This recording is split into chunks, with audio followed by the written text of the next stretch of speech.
حدیث نمبر 5396۔ حضرت میمونہ رضی اللہ عنہا بیان کرتی ہیں کہ ایک صبح رسول اکرم صلی اللہ علیہ وسلم غم زدہ اٹھے۔ حضرت میمونہ رضی اللہ عنہا نے عرض کیا، یا رسول اللہ، آج میں آپ کو کچھ پریشان دیکھ رہی ہوں۔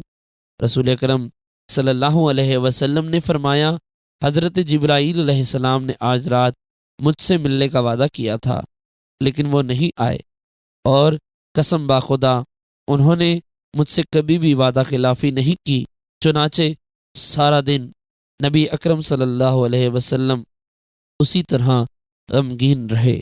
پھر آپ کے دل میں اس کتے کے بچے کا خیال آیا جو ہمارے تخت کے نیچے تھا، چنانچہ آپ کے حکم سے اسے نکال دیا گیا۔ پھر آپ نے اپنے ہاتھ میں پانی لے کر اس جگہ پر چھڑک دیا جہاں کتا تھا۔